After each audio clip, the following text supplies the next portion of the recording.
In need of great talent for your business but short on time? Don't get lost in a huge stack of resumes to find the perfect hire. You just need the right tools, smarter tools. Do you know where to post your job to find the best candidates? With ZipRecruiter, you can post your job to over 100 of the web's leading job boards in just one click. Then ZipRecruiter puts its smart matching technology to work, actively notifying qualified candidates about your job within minutes of posting. You'll receive the best possible matches, and that's why ZipRecruiter is different. Unlike other hiring sites, they don't depend on the right candidates finding you. It finds them. In fact, 80% of employers who post a job on ZipRecruiter get a quality candidate through the site within 1 day. ZipRecruiter, the smartest way to hire. Find out today why ZipRecruiter has been used by growing businesses of all sizes and industries to find the most qualified candidates with immediate results. Right now, my listeners can post jobs on ZipRecruiter for free. That's right, free. Go to ZipRecruiter.com/Bomani. That's ZipRecruiter.com/Bomani. One more time. To try it for free, go to ZipRecruiter.com/Bomani. Guys, wouldn't your wife or girlfriend love it if you treated her to the very best this Christmas? Now you can, with the world's softest pajamas by Pajamagram. Created by a team of pajama experts, the world's softest PJs are lighter than a cloud, softer than a bunny, like cashmere, only better. She'll love how heavenly they feel. Includes free gift packaging and Christmas delivery is guaranteed. So visit pajamagram.com or call 1-800-GIVE-PJs. Ladies and gentlemen, welcome to The Right Time. My name is Bomani Jones. Thanks for listening on ESPN Radio and the ESPN app. We are presented by Progressive Insurance. You can send us a tweet at the 1-800-Flowers.com Twitter feed. That is at Bomani_Jones. So I got home yesterday after work, and I wound up with a bit of a dilemma as related to the Monday Night Football game. At once, I wanted that thing to be a decisive Patriots victory so that I would not have to watch it. But then on the other end of it, I kind of needed it to be somewhat compelling to go in such a way where I would have something to talk about on this here radio show. We wound up with number 2. How about those Dolphins? How about Jay Cutler out here looking like the Jay Cutler that tricks you into giving him more money than he deserves? Yeah, how about that one? And shocking bit of trivia that I didn't know going into this game, but you learn something new every day. The New England Patriots with Tom Brady at quarterback are now 7-9 playing in Miami. I never took the Patriots for the team that might wind up coming down there and catching that Miami and not being ready to get out there and play the game. Isn't that something? But the Dolphins messed around and got themselves a win. Theoretically, the Dolphins are in the playoff picture. Theoretically. At least I think so. I saw them on the screen yesterday. They were on the in the hunt. But they were the only ones on the in the hunt that were 5-7 at the time. The Dolphins are not good. That is, I think, the safest thing that we could probably say. The Patriots just went out there and got beat. Now, how much do you take from it, right? Like, how much do you take from this if you're talking about the Patriots, about the fact that they got beaten by the Dolphins? They're still playing against a professional football team. How much of a deal is it? That I don't know. This, however, is where it gets to be interesting for me. I realized while watching that game yesterday that I don't ever really watch the Patriots that much, and I feel like I'm not alone in the fact that I don't watch the Patriots that much. And I feel like the reason that I'm not alone in this is I got a reason for not watching the Patriots that much that I feel like a lot of y'all can relate to. And, I mean, the outcome is fairly predictable with them. They're going to play somebody. They're going to beat them. It's going to be machine-like. Like, I typically see the Patriots playing against anybody in the AFC East, and that winds up not being worth my time, right? It's just not, because you know how the outcome is going to go. This one I happen to watch, and I realize I don't watch the Patriots play very much because they were out there naming them dudes on the defense, and I didn't know who any of them were. Did y'all see that dude that was going ham on the sideline with a super-duper motivational speech? I have no idea who that dude is. They say he gave some motivational speech during the Super Bowl or at halftime of the Super Bowl, whenever it was during the Super Bowl. And I'm looking at him like, who gave you the audacity to talk to people like that? Whatever your name is. Let me see if I can get it in the box score, see if I can find what this dude. Oh, Derod Harmon. Shannon, you ever heard of him? The first time for everything, Bo. Okay, he another guy on the Patriots who went to Rutgers. Did you know that Derod Harmon has played for 5 years in the NFL? 5 years, all of them with the New England Patriots. Who knew? Wait, he's been with the Patriots for 5 years? He plays every game, but first year he played 15 games, 16, 16, 16, and so far he's played every game this year. I have never heard of him, and I guess that's why he gets to get in there and holler at people at halftime, but I feel very confident that after he hollered at them cats at halftime, somebody, when they got done, was like, bro, do you know his name? I've been trying to figure this out for the longest. Like, that's got to happen with football teams, right? You know, you had to do it at the office whose name you don't actually know, and you just always wind up playing it off. Or maybe it wasn't at the office. Shannon, did you have that guy in the dorm? Because I feel like we had a bunch of those dudes in the dorm where I'd dap him up if I saw him right now, and I ain't never known that dude's name. Oh, no, you give him the head nod, and if you dapped him, what's good? You good? All right. Yep, you give him a nickname. That's the other part, too. Somehow he gets a randomly ascribed nickname. You don't even know what the nickname was, what the point of origin happened to be. But that dude was over there on the sideline, been playing for the Patriots 5 years. I ain't never heard of that dude before in my life, right? They named some other cats. I'm just like, dude, I don't know who anybody is who plays for the Patriots. Like, I bet Patriots players wind up at the bar being like, yeah, you know, I play for the Patriots. What's your name? And how come I ain't never heard of you? Because you never heard of anybody on the Patriots. Oh, okay. You right. You got this. Anyway, I bring up the fact that I don't watch the Patriots very much because I've had a lot of you guys tell me about Tom Brady as MVP this year. And I understand. I mean, he's putting up those typical, I don't want to say typical Tom Brady numbers because I feel like that minimizes what it is that he's doing. The big thing with Tom Brady is even as he gets older, he does not throw the ball away. He does not make mistakes. So after the 2 picks that he threw last night, Tom Brady's sitting at 27 touchdowns and 6 interceptions for the year. Do you know the last time Tom Brady threw more than 10 interceptions? That would be 2013. Do you know the last time Tom Brady had 15 interceptions in a season? That would be never. Never. Tom Brady has put up a season with 36 touchdowns and 4 interceptions, a 34-8, a 33-9. Last year he put up a 28-2. He's not throwing the ball to the other team. It is a very impressive skill for you to have. Brady's putting up huge numbers. That being said, I can't be the only person that watched Tom Brady play last night and was like, oh boy, that ball does not have a lot of oomph on it today. I felt like both of those interceptions he threw were a matter of a man throwing a pass that he thought he had more arm for than he actually did. Like, my concern with Brady has been, as he's gone through the years, and look, they managed to win Super Bowls, right? Like, they won that Super Bowl against the Falcons, though I still contend Brady didn't play well until the Falcons defense wind up being gassed. You can go back and look at it. I don't feel like that's a really bold proclamation that I would be making. But, man, them passes were coming up short. And I don't watch Tom Brady enough to say whether or not this is what it's looked like. I do feel like whenever I watch Tom Brady play, though, I hear everybody talk about how great he is and how he hasn't lost anything. I mean, he's lost something. It's crazy and ridiculous for you to expect Tom Brady to be in, what is this now, year 18 of his career, and to think that he has not lost anything. Of course he's going to lose something, man. I don't care what his little quote-unquote doctor is out here talking about, right? I don't care how much of that sweat water he's out here dripping, man. You're not going to be drinking. You're not going to be the same dude after year 18. But, man, them balls were fluttering out there. Like, I don't feel like watching the Patriots that they're just one of these teams, no matter how well they play in the regular season. I don't feel like they're just one of those teams that nobody can beat. Like, they're going to play this game against the Steelers. What's it, Monday night this week, Shannon? Are they going to play against the Steelers, or are they going to play it on Sunday?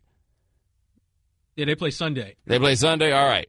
I don't feel like this is a game. I think Joe Hayden's going to try to play in the course of this game. I don't feel like this is a game that, like, the Steelers should walk into feeling any level of fear. Like, I don't know if we can get this done, in spite of the fact that the Patriots have been cooking them every time they've played, seemingly for my entire adult life.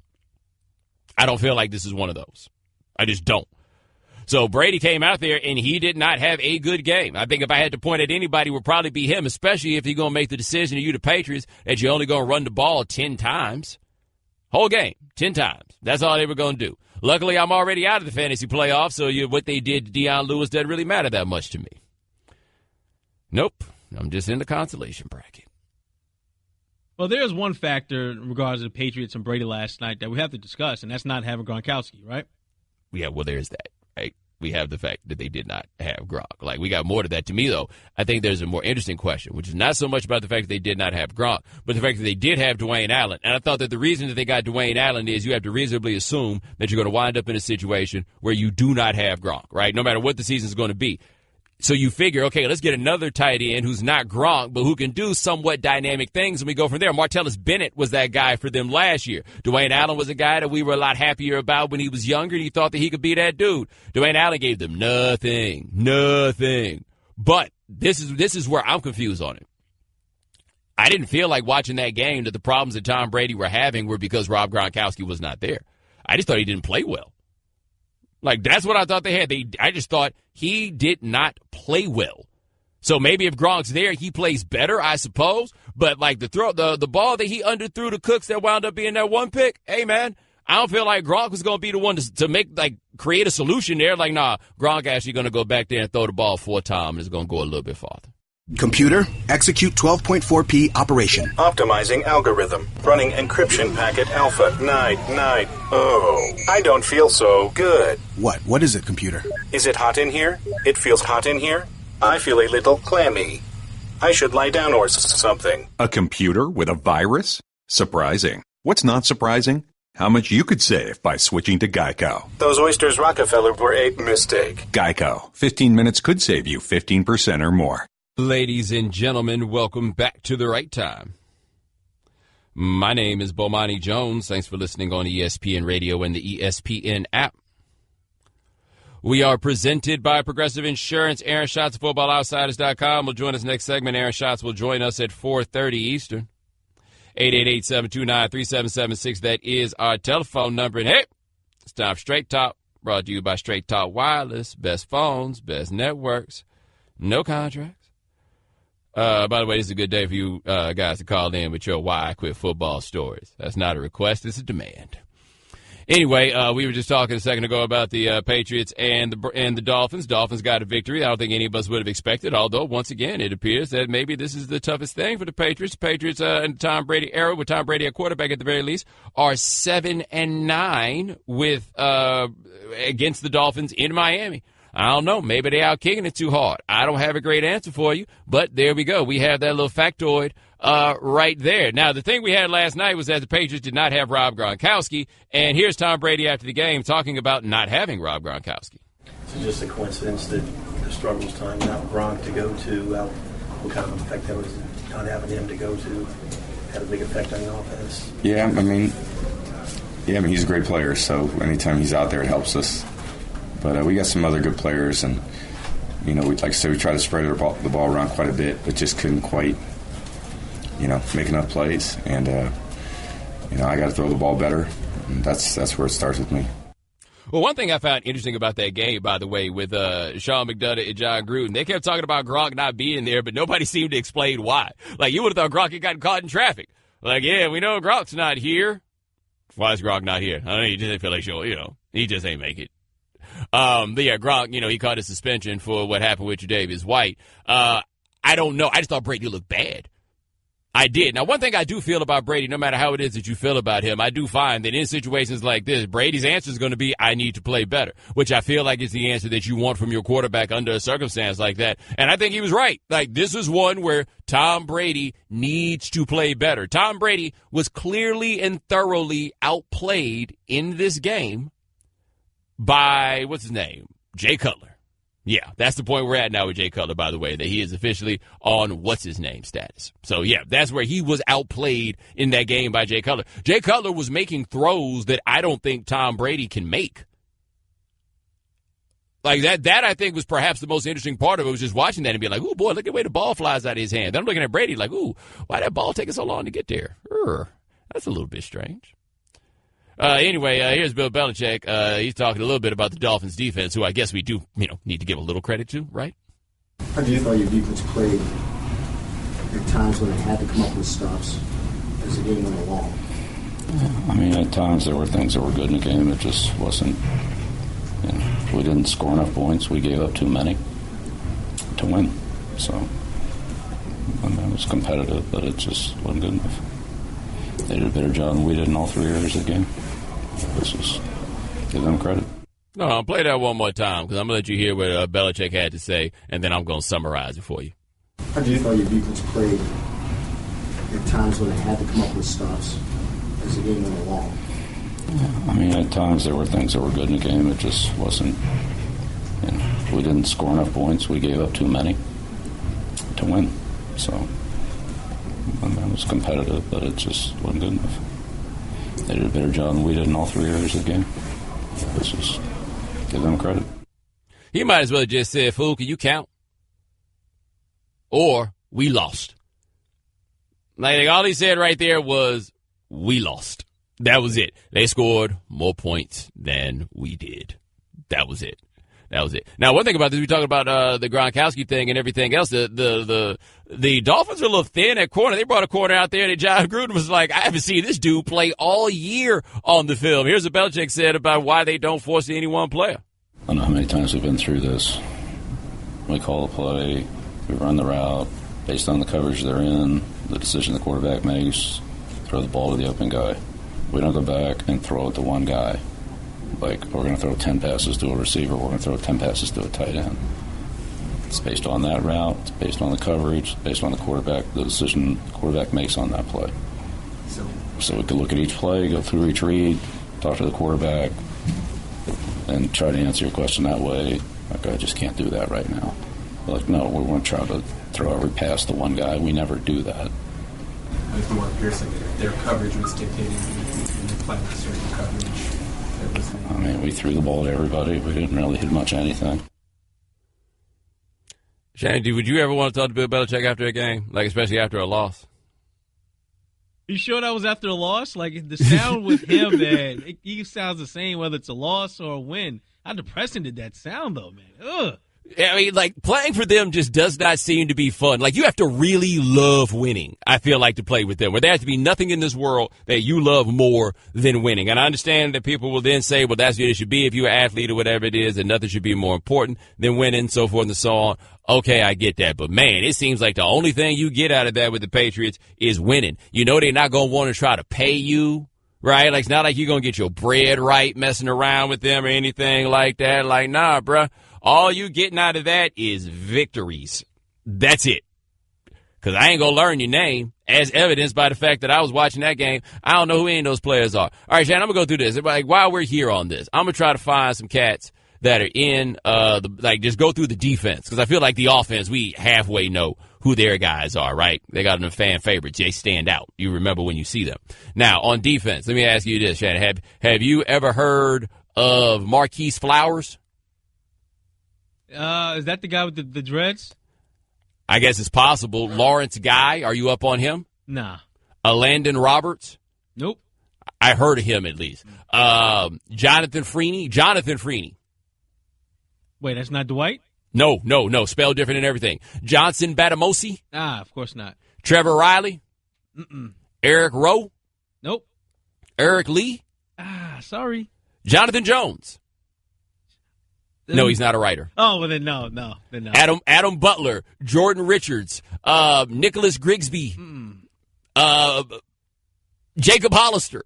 All right, Jake. You know what's disappointing is that I used to take pride in knowing NFL I used to know everything. Too. And where they went to college. I don't know anything about these guys. Jacob Hollister, which side are you guessing on? Ooh, Jacob?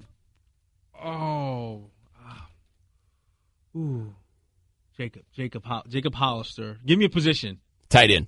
Oh. Well, then. Andy went to Wyoming. Oh, yeah, that's an easy one then, yes. From Beaverton, Oregon. Like, it all fell apart as you asked for more details. Unless, I did not, once you said tight end, I was like, okay, well, the fun of the game is now evaporated. Right. The New England Patriots roster is like the new Guess Who. Yes, that is totally what it is. I'll tell you, man, there's going to be a day that comes out here. New England Patriots going to have the depth chart of, like, the 2005 Jacksonville Jaguars at quarterback and the 1958 Baltimore Colts at wide receiver. Ladies and gentlemen, welcome back to The Right Time. My name is Bomani Jones. Thanks for listening on ESPN Radio and the ESPN app. All guests join us on the Shell Pennzoil Performance Line, just like our next guest. He's the man in charge of FootballOutsiders.com. He's an insider for us here at ESPN. His name is Aaron Schatz. All right, Aaron, the Eagles have lost Carson Wentz, though they did not lose that game. With that in mind, who do you have now as your favorite in the NFC? Well, believe it or not, I still have the Eagles as the favorite to win the NFC. That doesn't mean they're the best team, but home field advantage matters, and they've pretty much got the number one seed locked up at this point. I mean, not only do they have the one-game lead on Minnesota, 2 games on every other team, they've got the head-to-head win against the Rams. They pretty much clinched the shared opponent tiebreaker against Minnesota and New Orleans. So it looks like the road to the Super Bowl in the NFC goes through Philadelphia, and that makes life easier on the Eagles even without Wentz. It doesn't mean they're prohibitive favorites, but it does mean they're slight favorites. Now, where are you on Nick Foles and what to expect? Well, I think that Nick Foles may be the best backup quarterback on any of the contenders. Teddy Bridgewater is the other guy who I think would compete for that title. I mean, he's no Wentz, but he's also not Landry Jones. And if I can just disagree with Tim Hasselbeck for a second from the Sports Center there, when Nick Foles was in Philadelphia the first time, that was Chip Kelly's offense. They ran plenty of zone reads with him. They've run zone read with a lot of quarterbacks in the NFL you wouldn't expect them to, like Andy Dalton. So you can run that stuff with Nick Foles. It's not going to be as good. What you're not going to get with Nick Foles is you're not going to get the scramble drills. You're not going to get him getting away from pressure and making plays. And that's a big difference because Philadelphia does give up a lot of pass pressure. And Foles is going to face a lot of pass pressure, and where Wentz would make something happen, Foles is probably going to have to throw the ball away. All right, we're talking to Aaron Schatz, FootballOutsiders.com here on the Right Time. Now, do the Eagles have enough of a running game that they can hide behind it? Well, I don't think you hide behind your running game. I think you throw the ball. You just design plays that are less likely to turn into scramble drill plays and more likely to, quicker get the ball out, faster type throws, probably fewer deep throws. But they've got an average running game, and, of course, they've got a strong defense. They're number 3 in the league in our defensive ratings behind only Baltimore and Jacksonville. All right, now who do you have as the best team in the NFL right now? Believe it or not, we still have the Rams as the number 1 team. Even though the Eagles beat them, what the Rams did in that game is more indicative of playing better going forward than what the Eagles did. And what's really remarkable about the Rams is how amazingly balanced they are. The Rams are in the top 5 in our ratings for offense, defense, and special teams. This late in the season, there are only 3 teams in the last 25 years before this that had achieved that, which is kind of astonishing. The 91 Redskins, the 96 Packers, and the 2012 Seahawks are also top 5 in all 3 phases of the game. Unfortunately, the 2012 Seahawks show the problem that the Rams have, which is that it doesn't matter how well you do in my ratings. If you don't have a home field advantage, it's going to be tough to get to the playoffs. And the 2012 Seahawks lost in Atlanta at a close game.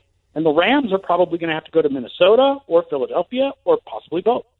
Now, weren't the Rams a team that you said coming into the season was one that you thought people should expect some growth from? Yes, absolutely, but I did not expect this on offense. What I expected was that Wade Phillips was going to make that a top 5 defense and that they were once again going to have top 5 special teams. But what they've done on offense is very special, and that's why I think Sean McVay is going away to the coach of the year in the NFL. All right, talking to Aaron Schatz, FootballOutsiders.com here on the Right Time. What happened last night with the Patriots? Well, they seem to, throw one of these awful games in late in the season almost every year, and often they are in Miami. I think what you saw last night was a team that's really rubbed out all of its depth. They missed Gronk, and without Bennett, there's no one really to make up for him. They missed Trey Flowers, and without having like Dante Hightower around or Derek Rivers, there's no one to make up for him. They missed Marcus Cannon at right tackle. But overall, the other thing, I think the lesson we learned from last night is, the Patriots played a bad game against a bad team. The Steelers have played bad games against bad teams. The Jaguars have played bad games against bad teams. The top teams in the NFC have not played bad games against bad teams. They have only lost pretty much to good teams, other than the Rams losing to Washington way back in week 2. So I think the real lesson from last night is that the best NFC teams are just better than the best AFC teams this year. Now, do you worry about older quarterbacks in their deep ball as the season goes on? Because I felt like Tom Brady was not putting a lot behind those passes. Yeah, I do worry about it because you talked to Keon Fahey, too, and you know that Keon's done some work that shows that the older quarterbacks do tend to lose accuracy as the season gets late. And you wonder whether last year Brady not playing the first 4 games was good for him. And I think it would be awfully nice for the Patriots if they if they were able to clinch their seed by week 17 and give Brady 2 weeks off to try to get his arm all back to normal, and also his Achilles, because he's got that Achilles problem, and things have been a problem for him since then. All right, talking to Eric Schatz, FootballOutsiders.com, here on the Right Time. Now, sticking with that game, how much do you think last night had to do with the fact that Gronk just wasn't playing? Well, I mean, that was part of it, but I think it's a lot of different things. You know, missing Gronk is a bigger deal because you have no Edelman, right? Like, it's missing both of them that creates the real problem, because then you don't have to really respect the middle. When you miss only one of them, it's not as big a deal. I think we're not making enough of missing Marcus Cannon. We talk about that the numbers for the Patriots are down since Brady hurt his Achilles, but those are also games that haven't had Marcus Cannon at right tackle, and he was just getting whipped by Cameron Wake last night. I think that might be the biggest injury, the biggest missing player that the Patriots had last night. Well, you know the reason we don't make much of these things, man. Nobody knows who the guys are who play for the Patriots. Like, it hit me last night when they were going through that defense. Like, why don't I know these guys' names? But because they pulled them off the Bills practice squad like Eric Lee. I mean, they used a safety as a defensive end at one point last night, which just seems suboptimal to me. We're talking to Eric Schatz, FootballOutsiders.com, here on the Right Time. All right, we got Chiefs and Chargers basically coming down at the end of the AFC West. Which team are you going with? Are you still leaning Chiefs because of the schedule? I would lean Chiefs because of the schedule, but also in this game specifically, the home field. But, over the last few weeks, the Chargers have been the better team. So this game is pretty much a 50-50 shot. What's interesting is the Chiefs have been giving up a lot of yardage to tight ends this year, but not the first time. The Chargers have given up lots of yardage to tight ends, but the first time they played the Chiefs, Travis Kelce had only one catch. It was pretty much all entirely the Kareem Hunt show. And both of these defenses are better against the pass than they are against the run. So we could see good games for Melvin Gordon and Kareem Hunt here. Now, you talk about that with the Chiefs. Is it maybe a function of the fact that those other... So you treat Kelce like a wide receiver rather than a tight end? Well, I don't think so, because tight ends these days often split out in wide, and they often show up in the slot. And so that is what a tight end is these days. It's not what most tight ends these days, especially the big receiving ones, they're not inline blockers first and foremost. They're actually more slot receivers. All right, talking to Eric Schatz, FootballOutsiders.com, here on the Right Time. So Carson Wentz is out. I guess that means that he's out of the MVP race. Which way are you going there? Well, I had Brady as my number one guy before, with Wentz number two, and I think I still have Brady number one, although that was an awful game last night, and there's absolutely no way around it.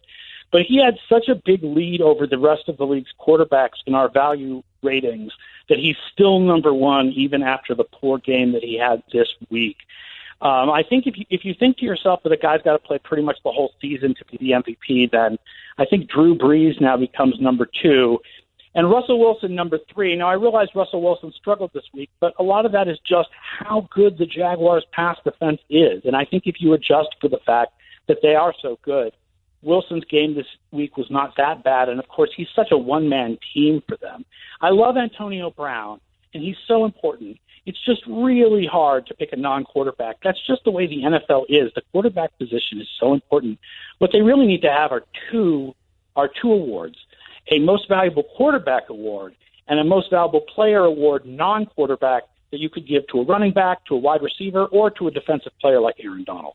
Now, one thing we were talking about Brady in the MVP level this year, historically, is there anybody that comes close to matching Brady in terms of accuracy? Because we're just going through, never had more than 14 interceptions in a season, had a 36-4 season, the 28-2 last year. I don't think so. I mean, Alex Smith comes close, right? Because Alex Smith has had some, but he's never had the touchdown totals. He's had the low interception totals, but he's never had the yardage and touchdowns that Tom Brady has. But if you look at the interceptions for Alex Smith through his career, it's like 5, 8, 7, 6, 5, 5. There's a lot of fives in there. But no, I think as far as avoiding interceptions, because what Tom Brady does is that when he thinks a guy is covered, you'll see he throws it like ahead of the receiver in such a way that there's like a 15% chance or so that the receiver will catch it, but otherwise it's going to go incomplete. But there's very little chance of an interception. So he deliberately throws the ball in ways where he's not a gunslinger trying to fit it in a small window. He may give up some completions because of that, but he does everything in his power to avoid interceptions. It's different than like the way Drew Brees will throw to a covered receiver. Welcome back to the Right Time. My name is Bomani Jones. Thanks for listening on ESPN Radio and the ESPN app. All guests join us on the Shell Penzo Performance Line. Thanks to Aaron Schatz of FootballOutsiders.com for joining us last segment. Ramona Shelburne of ESPN will join us in the 5 o'clock Eastern hour. Remember, if you miss anything live, check out the Right Time podcast, available on the ESPN app. 888-729-3776. That is our telephone number. And hey, it's I almost want to call this an annual occurrence, except it isn't really an annual occurrence in this case because they've held it together the last couple of years. But it's that time of year where everything starts falling apart in Washington. Oh, yeah, we got stories in the local paper about it. We did some things in ESPN about this one. And this is something that's interesting I did not realize. No coach under Snyder has made it 4 years. This is the 4th year for Jay Gruden. Now, Jay Gruden got a contract extension. He got some time on the back end, but this is about the time where things have a tendency to fall apart. Josh Gordon, after the game, was talking about how he only wants to be in a place where he can win, and if this team isn't heading toward winning, then he does not want to be there. Dan Patrick got up on his radio show and said that the wide receivers in D.C. do not like Kirk Cousins. How is this the year where it comes apart? And the reason I say how is this the year where it comes apart is I don't see how anybody could reasonably look at Washington and not say that they have absolutely exceeded expectation given everything that has happened to them. All those people that are getting hurt for them, all these cats, like Terrell Pryor not working, all of these things. Like the last person that I would blame for what has gone on would be Jay Gruden. Hell, I wouldn't find a way to blame Kirk Cousins. And as most of you would probably think, if there was a way to blame Kirk Cousins, I damn sure would be the one to do it. No, I can't believe that they have won 5 games this year. And I said coming into this year that I thought that this team was going to be an outright disaster. And the reason why I thought that they were going to be a disaster was because of everything that was going on with Cousins. You got a quarterback that you keep saying that you kind of want, but you don't really want, and everything that rolled from there. I didn't think, though, that they were going to wind up having the level of injury that they've had up and down the offensive line in particular. The defense has had dudes that has fallen off. Chris Thompson winds up getting hurt. Like, I feel like this is one of those where if this were a league that had reasonable people in it, you would look at everybody and be like, wow, guys, I feel like you guys have really played hard, and this has gone better than I thought it could. Didn't they play a competitive game there against the Saints there toward the end? No, I didn't think that we thought that that would be one that they could pull off. They just lost this game against the Chargers, but that's a trip across the country to play against a team that right now is actually pretty good. I would not really be out here just being like, okay, I got a problem with these guys. Now, I say something every year that I think is important when it comes time for the firing of coaches, and what that is that if I want to, I can come up with a reason to fire just about every coach in the NFL if I wanted to. You could say that it's not a good reason to fire the coach necessarily. However, the way this goes is pretty much the same for everybody. When the team decides that they're about ready to be done with the coach, they start putting that word out there to local media. Local media starts talking about these different things, and then it becomes a matter of confirmation bias for people once that happens. But I bet you I could go through this whole league, and I could name 20 guys that I could make a strong argument for firing. 20 guys. Dude, the last 3 years, Jay Gruden hasn't been one of them. And I don't think that Jay Gruden is a great head coach. I think that Jay Gruden is a great offensive mind. When you consider the fact that he coached a 30-plus touchdown season out of Andy Dalton and what he's gotten out of Kirk Cousins the last 2 years and change, yeah. I think that as a offense, like Jay Gruden might be, honestly, the offensive mind that we believe his brother to be.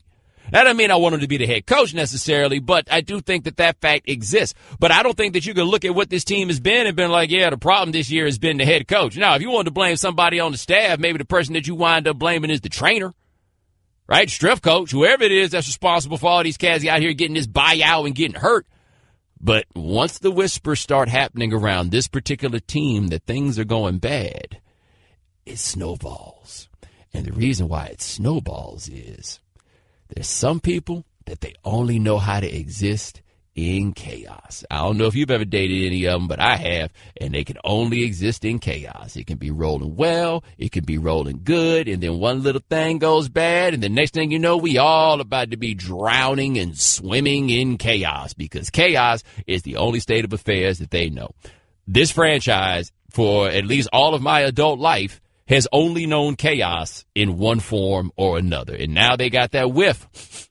Oh, yeah, let's go get back on some of that chaos, bro. I want some of that chaos. Shannon, chaos, I believe, is on the way. Quick question for you in regards to Gruden. How much of his future is tied to Kirk Cousins? Well, tied in what way? As far as needing his quarterback, because I'd imagine Cousins is his quarterback, right? Like that's his guy now. He's been with him long enough. So you're saying that like if Cousins leaves, exactly? Do we have a rebuild situation with Washington? Well, who's the quarterback that they could bring in? Like that is the question I think that they have to have an answer to, and clearly they haven't been able to answer this question in like 2 years and change. My thought on them coming into this season was if they were going to franchise tag Kirk Cousins again, they needed to take a quarterback in the first round. And the reason that they needed to take a quarterback in the first round is they weren't going to be able to afford to bring him back on a $30 million contract or whatever it is. So the question for me is, if Cousins leaves, and I mean they can't be dumb enough to franchise him again, right? If he leaves, who do you wind up bringing in? And so we were talking about this during the break. Do you pay Kirk Cousins $30 million a year? Or do you take a one-year flyer on Eli Manning and draft his replacement? Oh, yeah. Chaos has a in need of great talent for your business, but short on time. Don't get lost in a huge stack of resumes to find the perfect hire. You just need the right tools, smarter tools. Do you know where to post your job to find the best candidates? With ZipRecruiter, you can post your job to over 100 of the web's leading job boards in just one click. Then ZipRecruiter puts its smart matching technology to work, actively notifying qualified candidates about your job within minutes of posting. You'll receive the best possible matches, and that's why ZipRecruiter is different. Unlike other hiring sites, they don't depend on the right candidates finding you. It finds them. In fact, 80% of employers who post a job on ZipRecruiter get a quality candidate through the site within 1 day. ZipRecruiter, the smartest way to hire. Find out today why ZipRecruiter has been used by growing businesses of all sizes and industries to find the most qualified candidates with immediate results. Right now, my listeners can post jobs on ZipRecruiter for free. That's right, free. Go to ZipRecruiter.com/Bomani. That's ZipRecruiter.com/Bomani. One more time. To try it for free, go to ZipRecruiter.com/Bomani. Guys, wouldn't your wife or girlfriend love it if you treated her to the very best this Christmas? Now you can, with the world's softest pajamas by Pajamagram. Created by a team of pajama experts, the world's softest PJs are lighter than a cloud, softer than a bunny, like cashmere, only better. She'll love how heavenly they feel. Includes free gift packaging and Christmas delivery is guaranteed. So visit pajamagram.com or call 1-800-GIVE-PJs. Ladies and gentlemen, welcome to the right time. My name is Bomani Jones. Thanks for listening on ESPN Radio and the ESPN app. We are presented by Progressive Insurance. You can send us a tweet at the 1-800-Flowers.com Twitter feed. That is at Bomani_Jones. All right. So, LiAngelo and LaMelo Ball are about to take their California behinds over to Lithuania in order to play basketball. This is perhaps the most shocking move of young Californians to try to advance themselves since Ice Cube moved to New York to do America's Most Wanted with the Bomb Squad circa 1990. This is a shocking move in that regard. Their agent got this set up. They are, let me try this. They're going to play for the Lithuanian club Prienų Vytautas. That sound right, Shannon? No, sound good to me. And their team's general manager's name is Virginijus Cescas. I think I got that right. Yeah. That's who's going to be there. They are heading over there. Now, this is interesting. What we're hearing is the young boys probably won't get that much playing time if they play in like the top Lithuanian league. But if they played in what they call the less competitive Baltic League, they might get themselves some burn, maybe 20 to 25 minutes a game. One thing I do find very interesting about all these European countries, they all got leagues. Like, I feel like they should be able to travel amongst each other pretty well, but no, everybody's got their own league, and this is where the Balls are going to try to get this thing here going. Now, Adrian Wojnarowski and Jonathan Givony wrote a story for ESPN.com about this. Jonathan Givony, by the way, will join us in the 6 o'clock Eastern hour. Man, they were not kind to LiAngelo Ball at all. They're like, he's 6'5", all he can do is shoot, he can't guard anybody, and his game is strictly below the rim. Yes.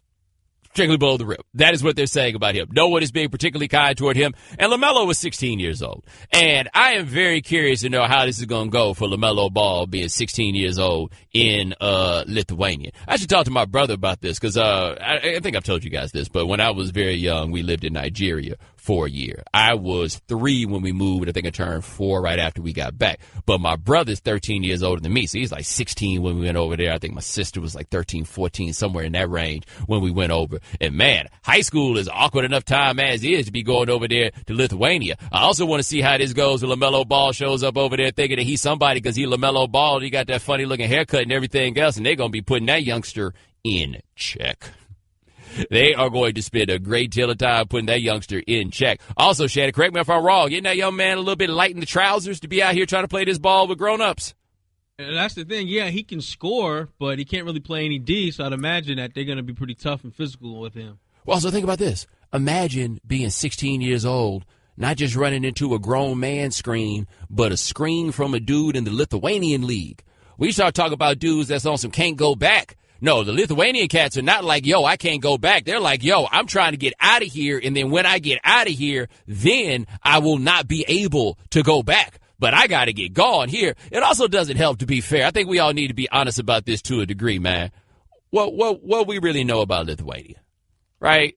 Like what do we really know about Lithuania? I don't know very much about Lithuania. And one thing I have come to find about myself in my life that I had to be very honest about is that them Eastern Bloc countries, any country that used to be part of Russia or the Soviet Union, used to be part of the Soviet Union, or that the Soviet Union used to really get down with, all I assume when I hear about those places is like bread lines, rations, right? It's totally unfair, right? It is me being silly American who does not know very much. So who knows? Maybe, just maybe, Lithuania is beautiful. It might be. Shannon, am I wrong here? I feel like when I think about Lithuania, though, which one is it? Is it Nikolai Volkov or Nikita Koloff? That's from Lithuania. I feel like one of them is. I think they both were from the USSR, I want to say. Yeah, but I'm pretty sure at least one of them was from Lithuania. And I remember in 1992, the Lithuanian team went to the Olympics, and they were sponsored by Bill Walton and the Grateful Dead, and they had, tie-dye jerseys. You remember that? Yeah, they had tie-dye jerseys when they were over there in the Olympics. Yeah. Whoever saw that coming? No, man. I want to know. These boys, they all say that they are on board with whatever it is that their daddy comes up with. They all do. And Shannon, by the way, it seems that Nikolai Volkov is actually not Russian at all. He is from Croatia. Neither is Nikita Koloff. Where is he from? Minnesota. Really? Really? That's kind of how the Ugandan giant Kamala from Mississippi. And then there's always the African Dream Akeem, and I don't know where he's from, but I know it ain't in Africa. Like if he was in Africa, he was part of what they called the ruling class, and I don't mean that in no good way. But now, can you imagine that, man? Your teenage years, you're gonna go over there into Lithuania?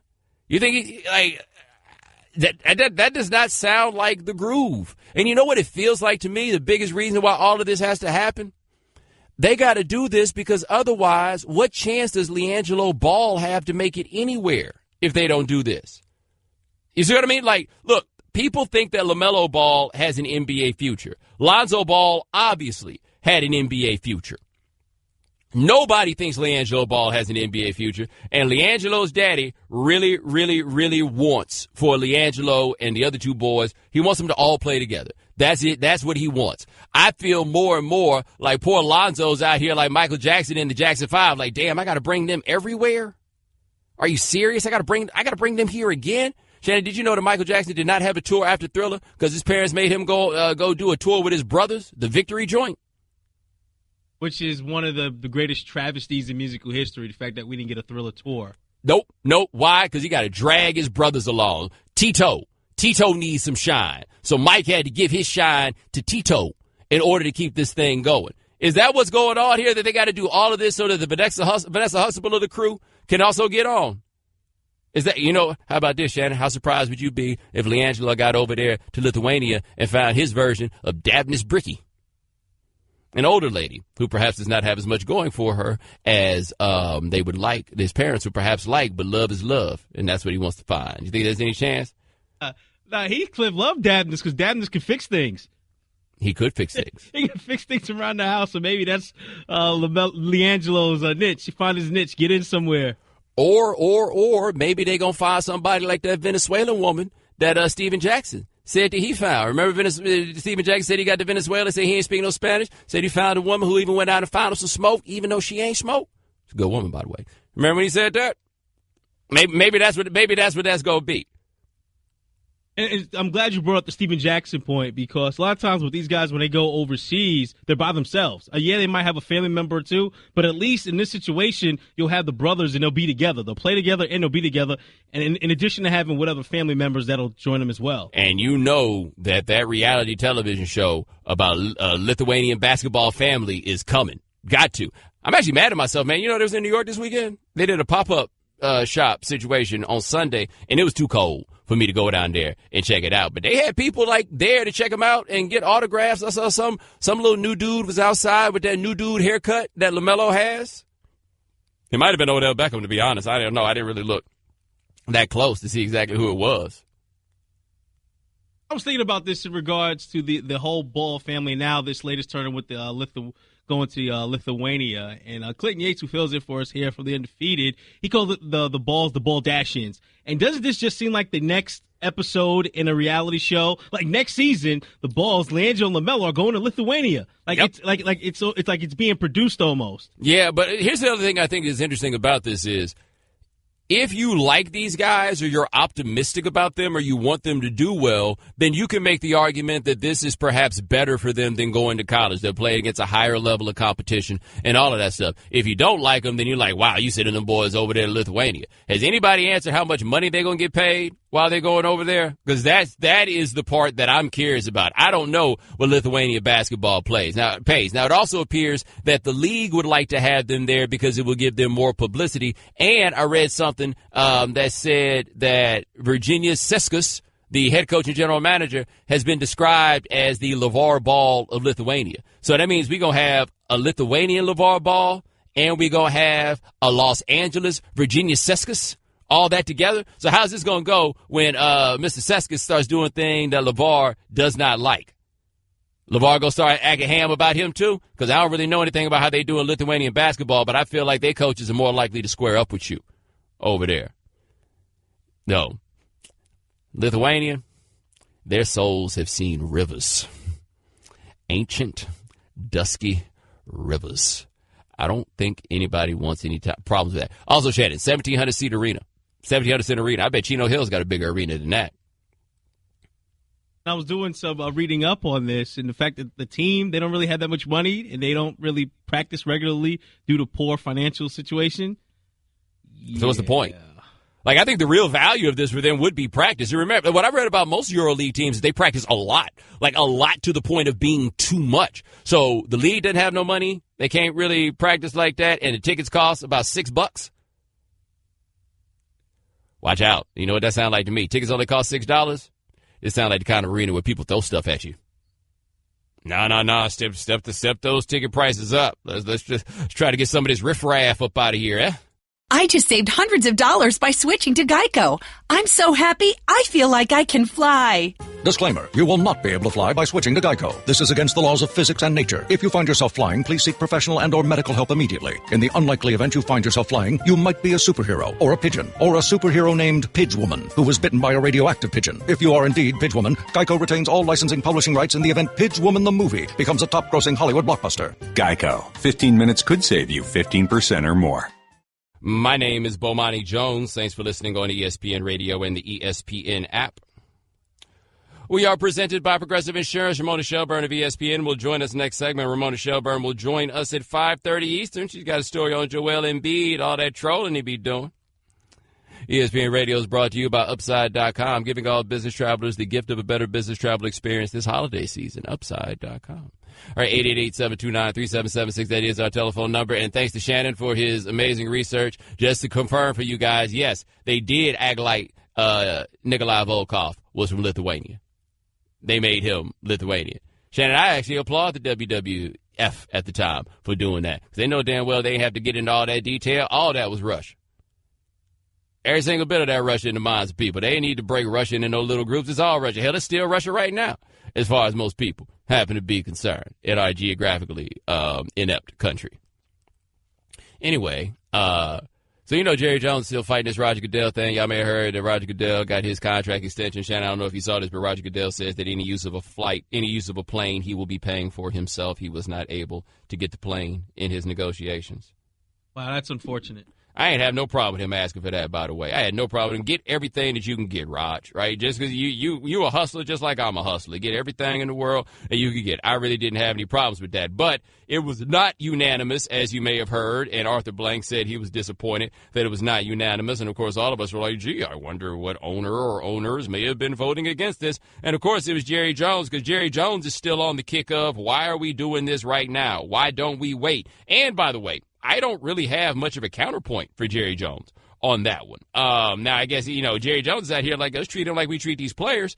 But I got where he was coming from. He's like, I don't see why there's any need for us to rush. Plus, his I don't see any need for us to rush is tied to, since we don't rush, that'll give me more time to try to run this dude out. Now, apparently, Jerry was only able to get about 5 allies on this program, and Seth Wickersham and Don Van Natta wrote about this, and they said that the 5 guys they were able to get on the program were basically 5 dudes who were just so excited that Jerry Jones would even call them at all.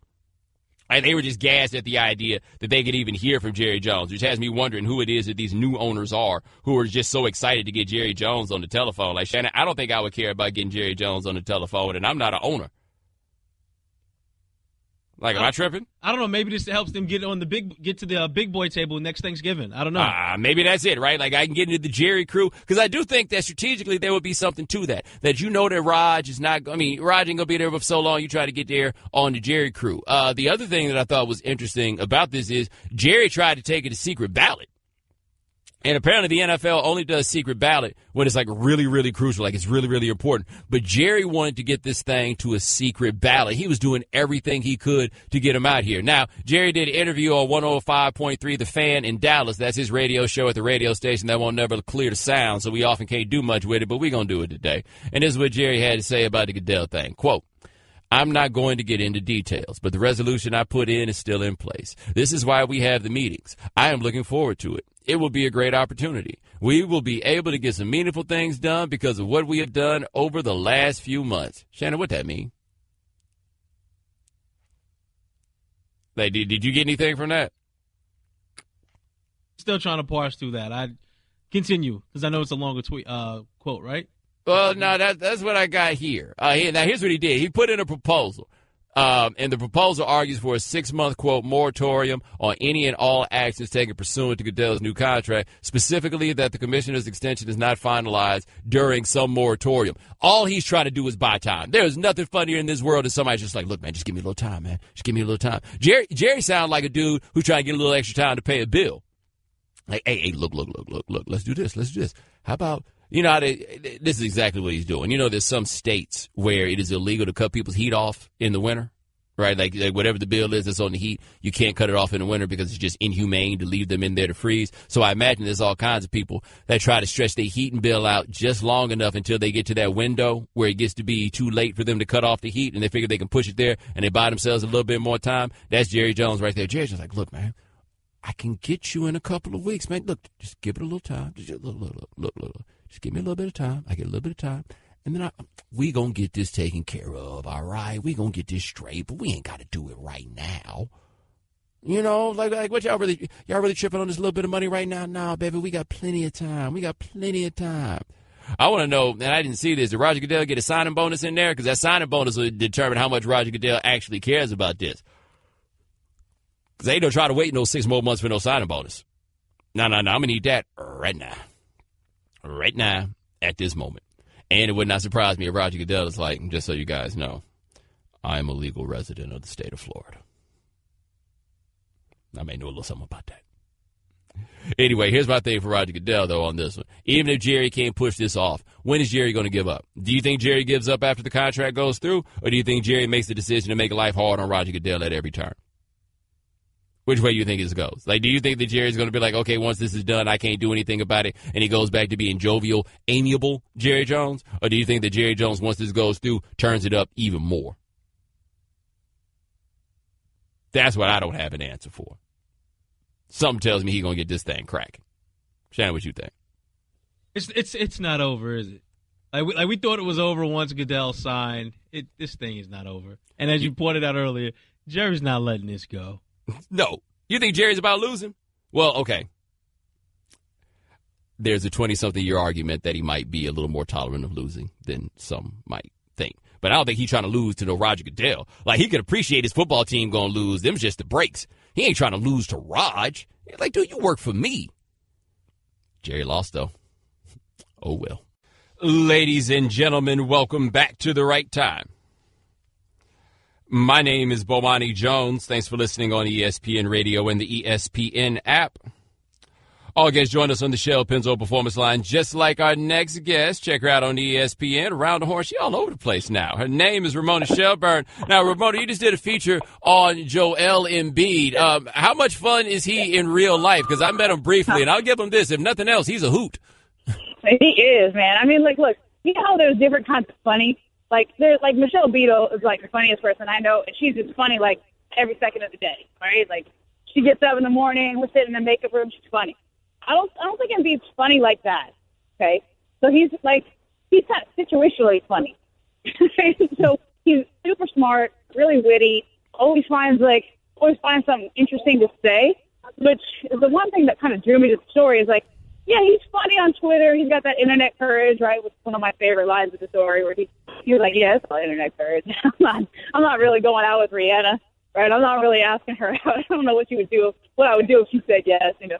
But he's just so incredibly self-aware of his place in the world and his status that, you know, for a guy who really wasn't even in this country, let alone playing basketball or speaking English 7 years ago, kind of blew me away. Well, I'm actually intrigued by you saying he didn't speak English 7 years ago because his English is amazing. Like, I thought he'd been one of those people who had been speaking it forever. Like, he is a different kind of smart dude. I think we lose sight of that in the NBA a lot, right? Just how smart a lot of these cats are. Whew. I mean, I'm going to tell you this, Bo. Like, he might be one of the smartest people I've ever met. Okay? Like, it's just, like, he said something to me. You know, as a writer, you have reasons why you're interested in the story. And, you know, of course I'm interested because he's such a good player and he's funny and compelling. But I saw him at the All-Star game last year in New Orleans. He was sitting courtside by himself. And I was like, what are you doing here? You know, you just want to sit up close and see the game or something? He goes, yeah, man, I'm just trying to have as much fun as I can before everybody turns on me. I was like, what? Why are people going to turn on you? Everybody loves you. You're funny, you know? And he goes, they turn on everybody.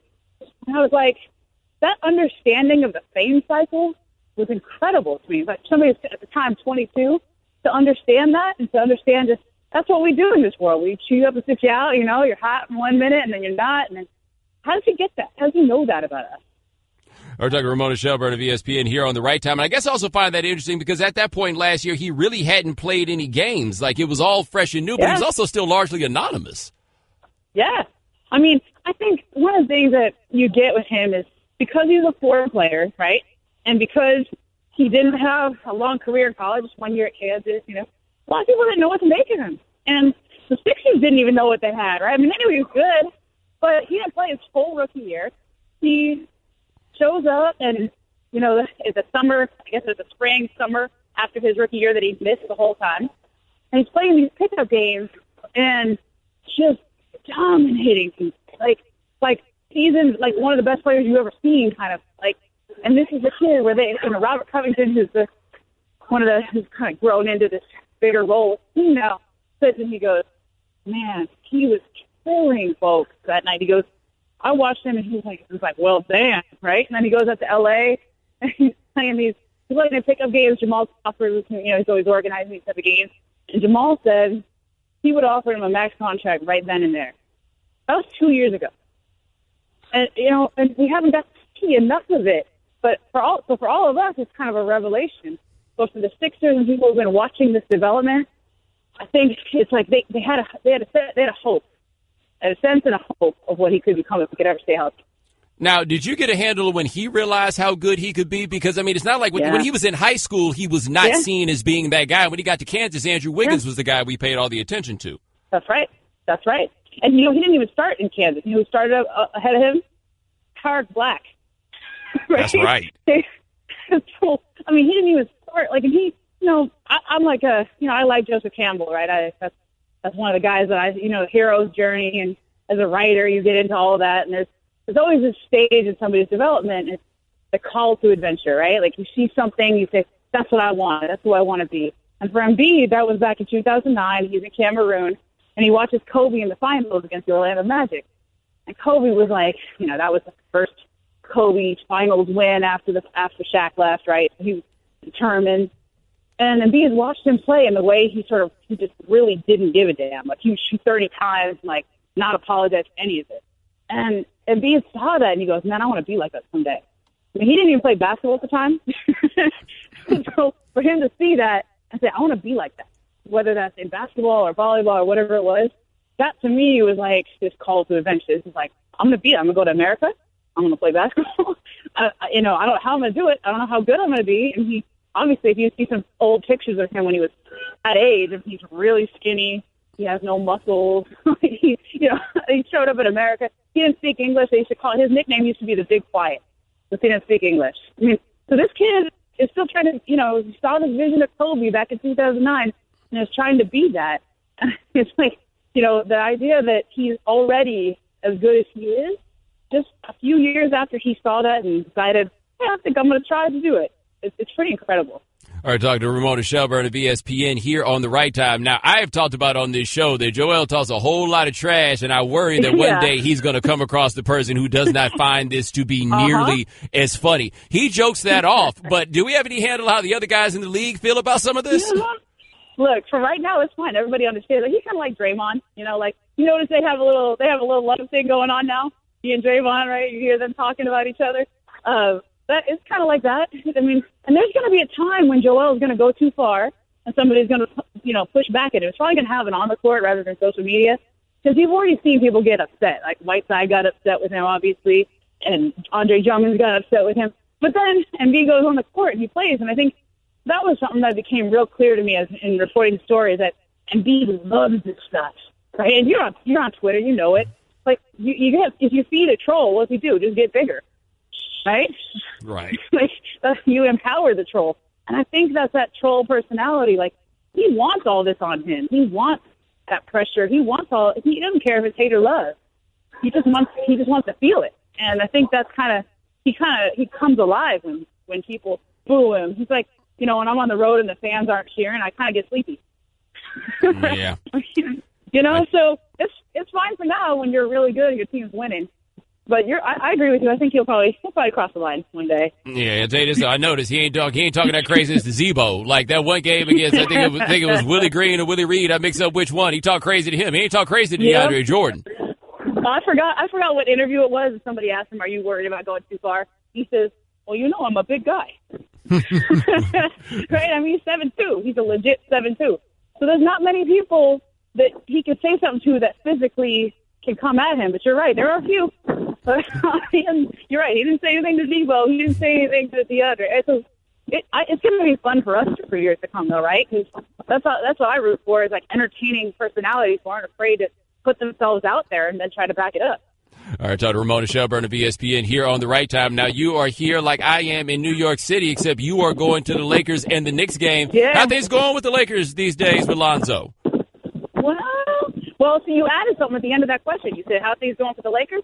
And then you said, for Lonzo. Because those are two different things, aren't they? Right? Right. I think things are going okay for the Lakers. They've been winning. Brandon Ingram has been great lately. They found Kuzma at the end of the first round. He's looking like a great draft pick. Lonzo looks like a guy who needs some time to find himself, his own motivation, his own way in the league. Like, when I watch him right now, Bo, I was kind of pro LeVar for a long time. I kind of found him amusing. I liked what he was saying about trying to do your own thing. A lot of times what people are doing in music and publishing, trying to just go it yourself, right? Why do you need everybody else? You can do it yourself. But it's put a lot of pressure on this kid, and it was fine until, while he was backing it up. But when you're not backing it up, it makes it tough.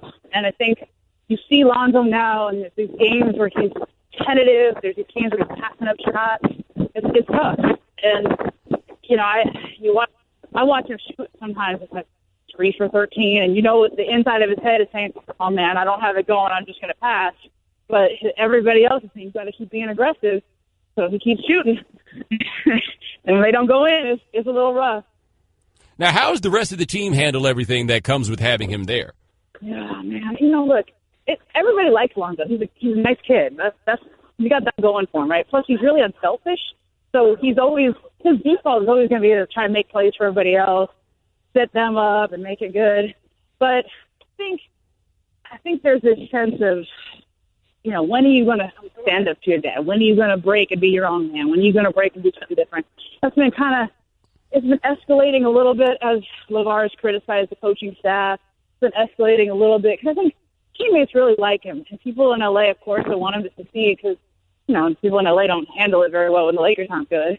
Like people in New York with the Knicks, right? Like, they're not good. I can't freak it out. But so, people are rooting for him, I guess is the right way to put it. Like, I don't get the sense that anybody's turned on him, but it's not as funny anymore when you're not winning. And it's not as funny anymore when you're not shooting well and your dad's still talking. And, he's coming at Luke Walton, who's pretty well respected in L.A., and the players really like him. So you're kind of picking on the wrong guys here. And, most people would just flat out say, long as, and I think Lonzo would say this himself, he's got to back it up on the court. And right now he hasn't done it. All right, that is Ramona Shelburne. Check her out on ESPN. Check out her story on Joel Embiid. Check it out at ESPN.com. Thanks so much. I appreciate it. You got it, Bo. Ladies and gentlemen, welcome back to The Right Time. My name is Bomani Jones. Thanks for listening on ESPN Radio and the ESPN app. All guests join us on the Shell Pennzoil Performance Line. Thanks to Ramona Shelburne of ESPN for joining us last segment. Jonathan Givony of ESPN will join us in the 6 o'clock Eastern hour to talk about what those ball boys can expect going to Lithuania. ESPN Radio is presented by Progressive Insurance. We'll compare rates for you so you get the best deal, even if it's not with us, saving you time and money. Now, that's Progressive. Call or click today. 888-729-3776. That's our telephone number. Shannon, I guess the people don't run out of their football stories. We've asked a couple times people to call in with their football stories. This is the first time ever that y'all been like, nah, I'm good, when I really needed y'all to help me carry this show. How'd that work? It's class participation. We all chip in with this, not just the hosts or the producer, but the audience as well. Put in your half. Sometimes you got to come through for the squad. Put in your half. Anyway, speaking of guys who have put in their half, Matt Barnes has retired from the NBA. He managed to string out a 15-year career. This is what he had to say on the Instagram where he announced his retirement. He said, had a cool 15-year run, traveled the world, met a lot of cool people. Some will be brothers for the rest of my life. But now you telling me I can dress like this for business meetings and make more money off the court than I made on and spend more time with my kids? Ha, me, the one that wasn't supposed to be bleep, ended up making it. Let's do it. Love me or hate me, I did it my way. Shannon, when he talks about some will be brothers for the rest of my life, how come he ain't say nothing about the cats that won't be brothers for the rest of his life? Cats say maybe he thought was brothers at one point, and then they turned up, kicking it with, what used to be his woman. What, Dirty Mackin? All I'm saying is this. All of a sudden now, both Matt Barnes and Derek Fisher have a lot of free time. And if I'm Derek Fisher, swivel. I'm on the they had to make some kind of peace by now, right? You would think? Shannon, why are you looking at me like that? In theory.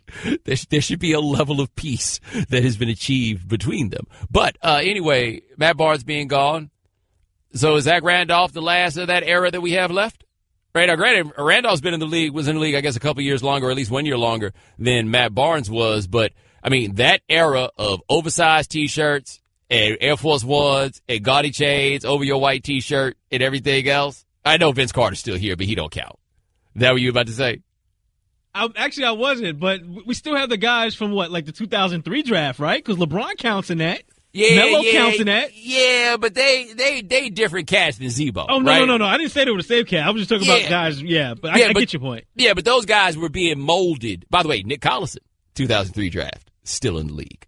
But, those guys were kind of molded in the corporate image. Like, around that time, they'd realized that there was a transition in the way that this game was going. But from that period of the NBA, and I don't feel like I need to explain that period to you if you remember that period of the NBA, Zach Randolph's the only one left. And, by the way, all the guys that managed to hung around long enough, I don't know if I would say that Matt Barnes hung around to be beloved per se, but he's a cult figure of sorts because tough guys are so hard to find in the NBA these days. We like the ones that actually still exist. But I feel like Zach Randolph, he on that Tupac. My brother, we the last ones left. He the last of the G's that are here. Which one of y'all remembers that time that Zach Randolph broke Ruben Patterson's jaw over some fight amongst teammates. Think about this, Shannon. When Bobby Portis did that to Nikola Mirotic, it was a big deal. When Zach Randolph did that to Ruben Patterson, it was just something else that happened in the NBA back then. You said it was with the Bulls, right? Portis and who? And Mirotic, yes. Mirotic. I gotta look him up. I don't know who Mirotic is. Sorry. He was the number 1 pick in the 2012 draft. Mirotic. He plays for the Bulls? Number 1 pick in the 2012 draft. He went right before Robert Griffin. You're talking about Andrew Luck. There we go. I got you now. There okay. we go. There you go. You think you could do Andrew Luck talking through a wire jaw? No, you got it. That's too much to ask. That's a very good question, Bo. Yeah, that's no. But honestly, I can't. Sorry. Yeah. Did you see, by the way, that Mirotic and Portis both balled out last night at the broadcast, the post-game show? I guess for the Comcast station, whatever, for the Bulls, they described Portis and Mirotic as a 1-2 punch. They put that on the screen. Yeah. It was the two of them, and it said 1-2 punch, which I'm sure Bobby Portis was like, yeah, that's what we are, 1-2 punch. And Mirotic is over there like, I don't want to talk about this anymore. Like, why somebody always got to bring this up? How would you like it if somebody kept bringing up that time you got your face broke? And Bobby Portis is like, bring it up all the time, man. It's good advertising for me. Ain't nobody going to mess with me ever again. I broke a football player's face at that, no less. They say they supposed to be tough. He ain't look so. In need of great talent for your business, but short on time? Don't get lost in a huge stack of resumes to find the perfect hire. You just need the right tools, smarter tools. Do you know where to post your job to find the best candidates? With ZipRecruiter, you can post your job to over 100 of the web's leading job boards in just one click. Then ZipRecruiter puts its smart matching technology to work, actively notifying qualified candidates about your job within minutes of posting. You'll receive the best possible matches, and that's why ZipRecruiter is different. Unlike other hiring sites, they don't depend on the right candidates finding you. It finds them. In fact, 80% of employers who post a job on ZipRecruiter get a quality candidate through the site within 1 day. ZipRecruiter, the smartest way to hire. Find out today why ZipRecruiter has been used by growing businesses of all sizes and industries to find the most qualified candidates with immediate results. Right now, my listeners can post jobs on ZipRecruiter for free. That's right, free. Go to ZipRecruiter.com/Bomani. That's ZipRecruiter.com/Bomani. One more time. To try it for free, go to ZipRecruiter.com/Bomani. Guys, wouldn't your wife or girlfriend love it if you treated her to the very best this Christmas? Now you can, with the world's softest pajamas by Pajamagram. Created by a team of pajama experts, the world's softest PJs are lighter than a cloud, softer than a bunny, like cashmere, only better. She'll love how heavenly they feel. Includes free gift packaging and Christmas delivery is guaranteed. So visit pajamagram.com or call 1-800-GIVE-PJs. Ladies and gentlemen, welcome to The Right Time. My name is Bomani Jones. Thanks for listening on ESPN Radio and the ESPN app. We are presented by Progressive Insurance. You can send us a tweet at the 1-800-Flowers.com Twitter feed. That is at Bomani_Jones. I want to clear this one thing up right fast. We talked about something a little bit earlier in the show, and I feel like I need to get this straight because some of y'all just don't pay close enough attention. So we were talking a little earlier about Akeem, the African Dream, and how Akeem, the African Dream, was not really from Africa. And so some dude named Tommy decided to jump in my mentions and say, dude, really? ? Hakeem is Nigerian.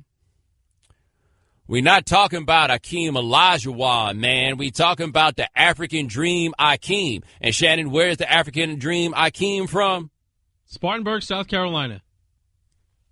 Just so we know. Like, I wound up with one early today, man. It amazes me when people just decide they're going to go out of their way to show the world that I'm wrong. So somebody was talking about Leonard Skinner earlier today with respect to gun control. And, you know, the Saturday Night Special Leonard Skinner song, handguns are made for killing, they ain't good for nothing else, right? Just to say that, you know, they weren't so much, you know, down with the things that people think. And I made the point to the dude that Leonard Skinner actually put out an album not too long ago that was called God and Guns. And somebody was like, Ronnie Van Zant died 40 years ago. I know Ronnie Van Zant died 40 years ago. It doesn't change the fact that the band has changed their image up to be in line with a certain segment of politics they think that they're supposed to have or whatever it was. Right? We're going to show you wrong, Bomani. We're going to show you. And how far will you go? Thank you for explaining to me that Akeem Olajuwon is Nigerian. It's almost like I'm from Houston or something. 888-729-3776. That is our telephone number. So check this out, right? I saw this. There was a post on Pro Football Talk. It said that the NFL could actually have a record this year for the most teams going from worst place to first place. So the Eagles have already locked up first place in their division. They have gone from worst place to first place. Shout out, I was going to say that the Giants are going from first place to worst place, except they didn't finish in first place, did they? No, carry on. Okay, but they are going to finish in worst place, right? Is that fourth place in their division, Bo? Fourth place in the division. Out of how many? It's not the point. I'm just trying to make sure I understand how many it is. Did the NFC East go back up to 5? Did they get the Cardinals back? They came in fourth place. They were close to the podium stand. Yeah. And to be fair, there's no guarantee that they will finish in fourth place. They are 3 games behind Washington with 3 games to play. So all they got to do is win out, and Washington lose out, and then they'll be tied for third. See, look at there. There are positives to be had. That's right. Strive for heaven at 5-11. Yeah. Shannon, you look a little stressed over there. Josh Rosen, you've been chosen. Oh, you've already started picking your quarterback? You got yours? Josh Rosen, you've been chosen. I like it. There we go. A guy who can play in New York. Why are we talking about the Giants? We're supposed to be talking about first-place teams. Well, unfortunately, we got derailed talking about worst-place teams. And, sorry, fourth-place teams. Thank you. Fourth-place teams. Got to make sure, Shannon, you got to be delicate with them sometimes about these things. So what happens when your team is sorry. Anyway, so 2 different times, 3 teams have gone from worst place to first place. 2005 it happened, and it also happened in 2006. This year, it is possible that the Panthers, who I didn't realize finished in last year, they might get themselves up to the top. The Jaguars, I think they're probably going to win that division, and the Chargers could wind up getting to the top of the division. But see, here's the thing about the NFL that's like blessing and curse. So one thing with the NFL is they like this idea of parity, right? They like everybody feeling like they got a chance. You get down to the end of the year, lots of teams have a chance to make the playoffs and everything else, and they kind of like the idea that it's a bit of a rotation around the league and everybody's little team has a chance to be good. The only problem is, and maybe it's just different for me because I don't root for a team, because I used to root for a team, but I got off that narcotic. But anyway, as somebody who doesn't root for a team, I don't really get the benefit of that every now and then we might be good scenario. Instead, I watch the NFL because I enjoy the game of football. But I can never tell who is good at any point in time. Like, yo, guys, it's week 15 that is coming up, and we are still asking ourselves questions about teams and saying, hey, is that team good? So take the AFC West, for example. Do we know if any of the teams in the AFC West are good? No, we do not. We have the Tennessee Titans. Tennessee Titans are tied with Jacksonville. No, Jacksonville, I think, is atop them now in the division. But the Tennessee Titans are 8-5. I have no idea if the Tennessee Titans are good. The Baltimore Ravens, there are lots of things that indicate that they could be good, except I feel like we're still trying to feel out whether or not they're good. Shannon, I feel like we still be trying to figure out if the Buffalo Bills were good, except why should I care about the Buffalo Bills and how their season finishes when obviously they don't care about such things. Rest of the league, let's go all the way through this. Who's good? Do we know if Seattle is good? I think we feel okay about the Rams being good. We don't know if anybody in the league is good, and I feel like I spent so much time in the NFL season not simply being able to enjoy this, but really trying to figure out, are you actually good? And then for those teams that we deem good, we're still waiting to see if the bottom's going to drop. Like you just mentioned the Rams. Like I shouldn't be skeptical of, you still doing that? Of Jared Goff at this point, but I am. Well, then you have the Eagles, where I finally got unskeptical of them, and then Carson Wentz got hurt. And so it was a wrap on that. The Vikings, I feel like the Vikings are good, but I also feel like Case Keenum is the Vikings quarterback.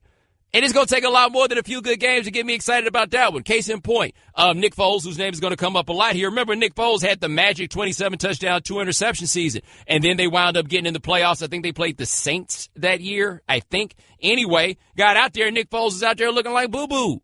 Why? Because I didn't think Nick Foles was good in the first place, and then it wound up being confirmed. Like, this is the thing about the NFL when they decide to do this. Say what you want about the NBA, but there's something to be said for the fact that we go into the season, and we know what teams are going to be good, and then we chart and see how good those teams actually are.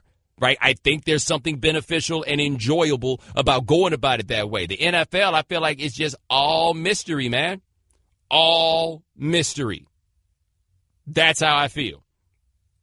But isn't that part of the sell with the NFL, with their parity and the fact that anyone can win any season? That's the sell. I totally get that that's the sell. But are we getting good football? Are we getting good football? Like, at least now we're at the point of year where I do feel like we're getting decent games every week that have, like, some measure of consequence. Because unlike basketball, I only think football is interesting really within the context of consequence. You take consequence away from football, it's not interesting. You put two good teams playing basketball, pickup, I'm out there to watch that one. But there's, like, now we get to a point where, okay, we got some games that are of consequence. But, dude, I just don't know, like, when's the last time that we had an NFL team that we would legitimately say, like, wow, that felt like that was one of the great teams of all time? What's the last one? Is it maybe like the 2013 Seahawks? Right, the ones that won the Super Bowl that they played in New York? Is that maybe the last time we had one? Have you felt like any of these Patriots teams in this last few have been like a legitimately great team, a team that you looked at in the lens of greatness? Has there been one? Shannon, you look like you got something that crossed your mind. And it was that one Patriot team that went undefeated during the regular season. It did pretty well in the playoffs until that one game. Till that one thing. Mm-hmm. That's right. Joe, when the Giants beat them. Mm-hmm. That was great. Giants beat them. Plexico Burress made that catch. And it had to be extra great for Giants fans because that gave them, if you like to believe in these things, a little shadow, what they call a momentum. They had some momentum going into the following season. They were rolling the following season. They finished 12-4, except they lost the first game that they played in the playoffs because your best player shot himself in the league. He didn't get shot. He shot himself. How you like that, Shannon? Speaking of the Patriots, and you were talking about coming into the season not knowing who's good and who's not, is it better to have a league like they do in the NBA with the Warriors or whomever, when you can identify this is a good team year in, year out, like we've had with the Patriots in their run here with Brady? Well, I feel like basketball gives you running rivalries in a different way, right? Like basketball gives you this, okay, so if we get Warriors Cavs again, for example, there's something to that. Like you get running rivalries like that. It's such a crapshoot with football that you don't wind up having that sort of thing where it's like, yo, these teams are going to play every year and we can't wait to buckle up and see what's going to happen with that. And you mentioned earlier in the show, too, because we got Pittsburgh and New England coming up here next week, and that feels like it should be a rival, yet except the Patriots keep smoking them. Every time they play, they smoke them. But, yeah, this has been another year where we're just cruising along. Maybe by the end we'll find out if any of these teams are actually good. I just saved hundreds of dollars by switching to Geico. I'm so happy, I feel like I can fly. Disclaimer, you will not be able to fly by switching to Geico. This is against the laws of physics and nature. If you find yourself flying, please seek professional and or medical help immediately. In the unlikely event you find yourself flying, you might be a superhero, or a pigeon, or a superhero named Pidgewoman, who was bitten by a radioactive pigeon. If you are indeed Pidgewoman, Geico retains all licensing publishing rights in the event Pidgewoman the movie becomes a top-grossing Hollywood blockbuster. Geico. 15 minutes could save you 15% or more. Ladies and gentlemen, welcome back to the right time. My name is Bomani Jones. Thanks for listening on ESPN Radio and the ESPN app. We are presented by Progressive Insurance. That's the old soul song of the day, Rudolph the Red-Nosed Reindeer by the Temptations. Temptations got 3 smokers off of that one. Like the James Brown Christmas album is the best Christmas album ever made, but it's really only got one y'all remember. The Temptations got about 3 of them where it's like, okay, I feel you. Anyway, on the line with us right now, he covers basketball for us here at ESPN. You know his work from Draft Express. His name is Jonathan Givony. Now, Jonathan, we were talking about the Ball brothers and them going over to play in Lithuania. First question is, what level of basketball will they be stepping into? Hey, Bomani, thanks for having me. You know, it really depends, first of all, what league they're going to play in, because it's a curious move that this team Vytautas decided to make. It's a risk-free move for them. They're bringing these 2 kids over essentially on a 1-month deal, and they're going to play them in the Baltic League, which is a very, very low level of competition where there's no relegation and the stakes are very low. Most teams, are from Estonia and Latvia. You don't even get the best teams in Lithuania playing it anymore. And, they're going to let them go out there and shoot some 3-pointers and see what this drums up, see if they can make some cash off the Ball family name. And, if these guys are worth keeping around for an entire season. So we'll see if they end up playing in the Lithuanian League, which is not a great level of competition. I mean, there's one EuroLeague team, Žalgiris, which is very, very good. They've developed numerous NBA players. That would be a home run place to develop. There's Lietuvos Rytas, which is a very strong name traditionally in Lithuania, but is an absolute mess. And after that, it's not at the highest level. I mean, Lithuania is a great country in terms of basketball tradition, basketball culture. They absolutely love it. They pack the gym. They have great infrastructure, facilities, coaching. So in that regard, it's an amazing place to be a basketball player, but most of their best talents who aren't on Žalgiris end up going to other places in Europe or to the NBA if they're fortunate enough to do that. Now, knowing what you know about LaMelo and LiAngelo's games, how likely is it that they'll be able to make a mark in that league? I think it's unlikely just because of how young they are, first of all. I mean, LaMelo is talented, but he's 16 years old. That's a man's league. It's a very physical place. He's never been put in a situation like that where he's been asked to play real basketball and to pass the ball and to sit down and play defense. And that's going to be a challenge for him. In terms of LiAngelo, he was never considered a top-tier talent. He got to UCLA in a package deal with his brother, Lonzo, and he was probably considered more of a mid-major caliber recruit.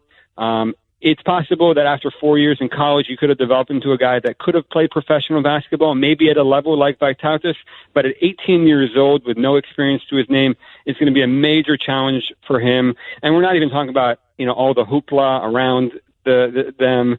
The expectations are going to be sky high.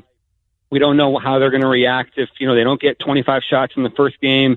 If they don't play as many minutes as they're hoping to. And that's why, we're looking at this as a 1 month deal. And my gut is that it's going to end after a month and they're going to move on to the next, act in their reality TV show, the next stop on the circus show.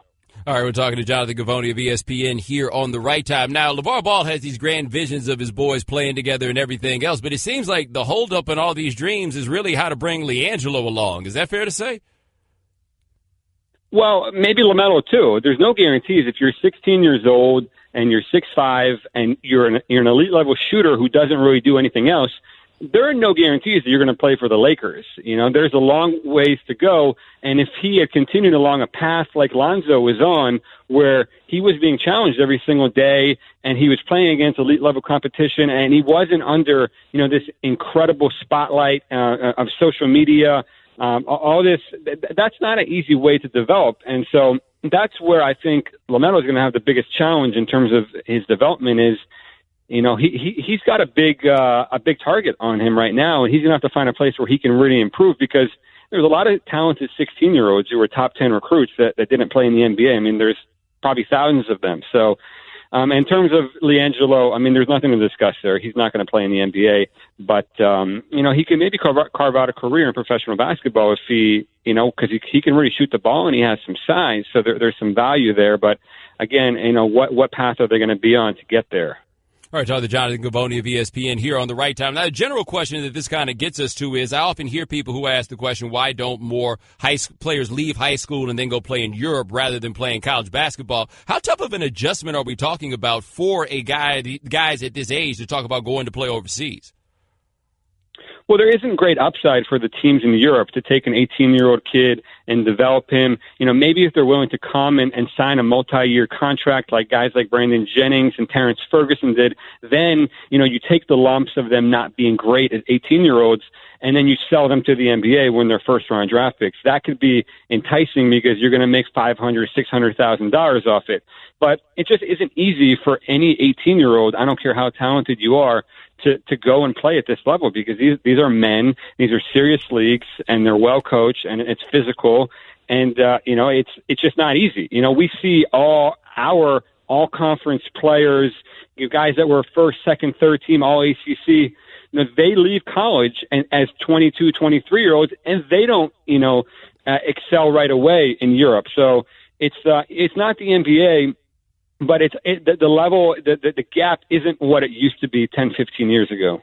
All right, Dr. Jonathan Givony of ESPN here on The Right Time. Now, I believe I read something on the website today that you wrote, and I want to make sure I get this right, that the coach of the team they'll be playing for in Lithuania is kind of like the LeVar Ball of Lithuania. Do I have that right? Yeah, that's what my friends in Lithuania tell me, that he's got a reputation for being a little bit of a hothead. He doesn't speak much English, which is probably good for the Ball family. But, lets his guys play. I mean, gives them a lot of freedom to go out and shoot three-pointers, but, will rack up technical fouls at a high rate. And, was involved in an incident not all that unlike LeVar Ball, where he was ejected from a game and he got so mad he took the entire team off and didn't let them come back on. I mean, the same exact thing happened this summer, at an AAU game with LeVar. So they're going to find some common ground in that area. All right, last question for Jonathan Givony of ESPN here on The Right Time. What level of European basketball, I guess for LaMelo more so than LiAngelo, do you think that either of them could wind up comfortably playing at this point in their development? I think he would need to go to a junior league, a league where there's other 16-year-old kids where he could, where his lack of physicality, the fact that he's probably not more than 150, 160 pounds, where that isn't as much of a factor as playing against 25, 26-year-olds. He's going to have to, there's in France, for example, you have the Espoir League where, their young kids play before the senior game starts, before the actual game. And so that would be an appropriate level for him, I think. In Lithuania, they have that too. They have a junior program. So, I think that's a place where a 16-year-old like him can actually play and excel. All right, that is Jonathan Givony. Check him out covering basketball for us here at ESPN. My man, thanks so much. I appreciate it. Thanks for having me. Ladies and gentlemen, welcome back to The Right Time. My name is Bomani Jones. Thanks for listening on ESPN Radio and the ESPN app. Our guest joined us on the Shell Pennzoil Performance Line. Thanks, Jonathan Givony of ESPN, for joining us last segment. Now, the Eagles fans are a little downtrodden, man. Carson Wentz got hurt. And so we figured we should talk to an Eagles fan, maybe try to make him feel a little bit better. And Michael Collins was kind enough to volunteer to be that Eagles fan. Michael, man, how are you feeling on Sunday? I'm all right, man. I appreciate that. I appreciate that good head nod music by Gangstar on the comeback. Yes. You know how much I love that head nod music. Now, you know what? As an Eagles fan, I'm not going to lie. There's a part of all of us that hates our own team, and the reason that we hate our team is because they give us hope. And the fact that Carson Wentz got hurt on what people forgot is that play didn't even count. They got called back because of holding. That's right. Yeah, see? I know. Why you got to be smiling when you say that? Like, I'm not even going to lie. On the flight up here, I get on a plane, and there's a dude in a Dallas Cowboys shirt. And he looks at me and gives me a glare at first, and then the glare breaks, and he just gives me these puppy dog eyes and goes, "Man, I'm sorry, bro. I'm sorry. What's going on with you?" I'm like, for real? Even a Cowboys fan feeling sorry for man. Man, because this was your shot. This is your chance. Yeah, I know, man. You're not making me feel better. And Philly fans, like, this was the time. It was going to happen. Like, it happened for Cleveland. It happened for Chicago. How could it not happen for Philadelphia? All these cities that have got to celebrate after years. There's some 100 years for some cities. Like, can you imagine the party Philly would throw? Like, a team that started 9-1 has never not made it to the Super Bowl. And now we're all like, oh, yeah, like, we got to fake be behind Nick Foles. Like, there's nothing wrong with Nick Foles, right? Like, nobody's going to be like, oh, man, Nick Foles for real. We're like, oh, okay, yeah, Nick Foles, he kind of knows this. But it's almost like Eagles fans, we feel the same that we do about the 76ers, right? Like, yeah, Joel Embiid and Ben Simmons, they cool and fun. And Joel Embiid talking all this smacking stuff. Yeah. All right, how are they doing? 13-13. Okay, well, we'll just enjoy the entertainment. That's cool.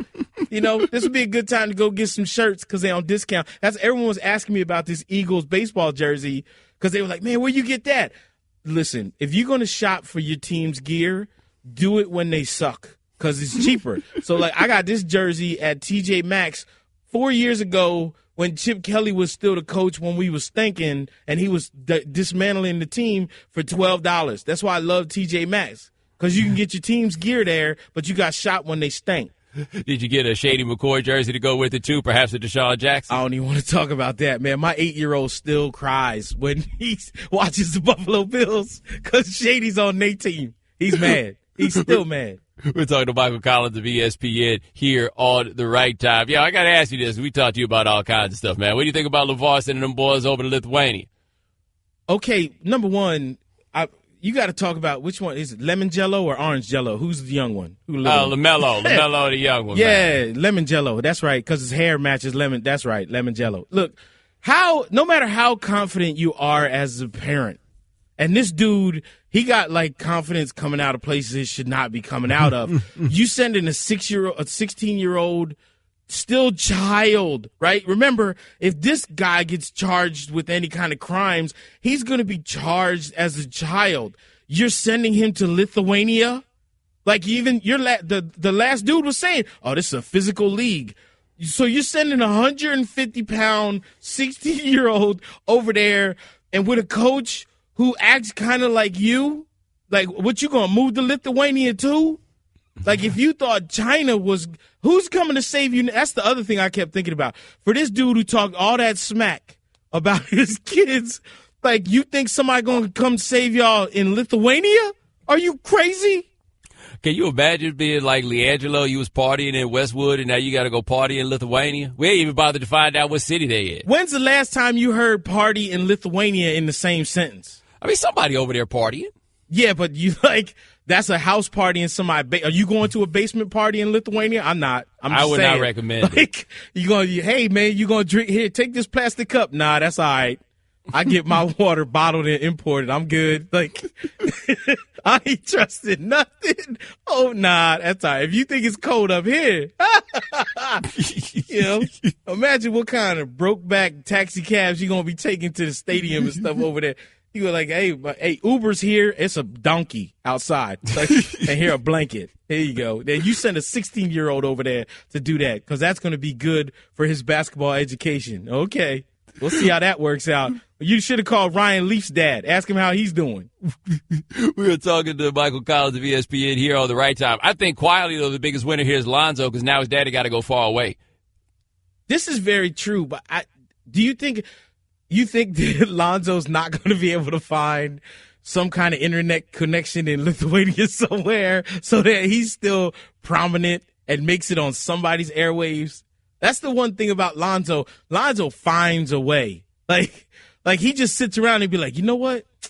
I haven't gotten on anybody's nerves in 2 days. Let me get on the internet real quick and say some stuff.